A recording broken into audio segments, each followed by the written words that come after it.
Hey, how's it going, folks? Talking about the parable of the talents here, and there's three real quick things I think that are important with that. And the first one is success only occurs when we take action, and that means taking responsibility. Think back to Jamestown. They say, if you don't work, you don't eat. And I tell Parks all the time, man, if I can't trust you inside, what makes you think I'm going to take you outside? It's success requires action.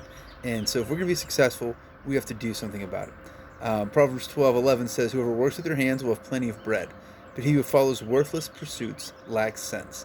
The second thing, though, is this. I really think that our definition of success needs to be addressed. Now, the world sets up its definitions and sells it to us, and a lot of times we buy it hook, line, and sinker. Um, in fact, I think it's ridiculous that we give participation ribbons to everyone. But I also think it's just as ridiculous that we say second place is the first place loser. We've got to do a better job. Tim Keller, in his book Counterfeit God, says more than any other idol, personal success and achievement lead to the sense that we ourselves are God. Our security, our value rests in our own wisdom, strength, and performance.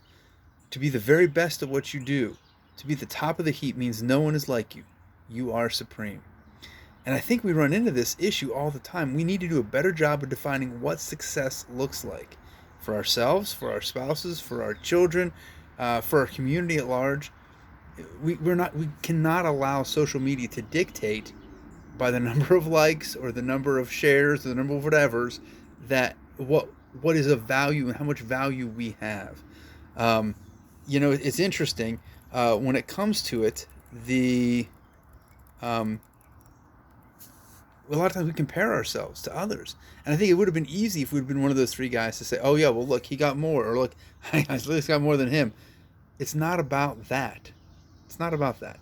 So what does success mean? Down in North Carolina, I asked my seventh grade boys, inner city, Charlotte, I said, what do you guys want to do when you grow up? And I asked them individually as they were coming through my class and stuff. And I had 100 kids. All of them, all of them said professional basketball player. And I was like, this one kid, he was not even 4 foot tall.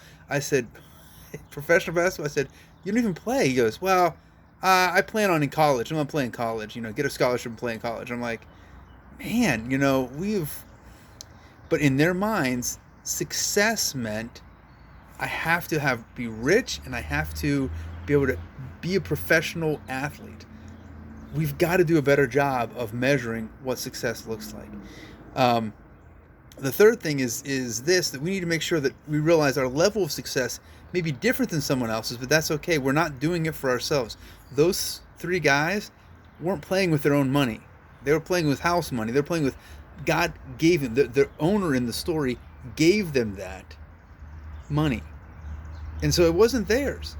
And so us comparing ourselves and our success being different than others, we have to be able to celebrate who we are, what we've been able to do, but also be able to say, hey man, you did a good job with what you had.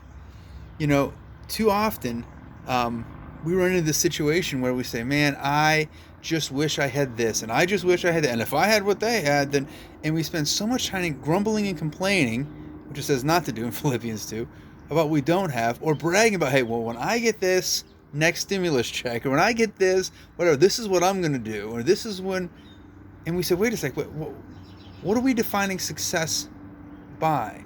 Again, our success might be different, and that's okay. God has given you everything. He knows what he gave you. He knows what he gave you. And so the question is, what are you doing with what you've been given in the time that is now for him? Not for yourself, for him. So, just a thought. Take care.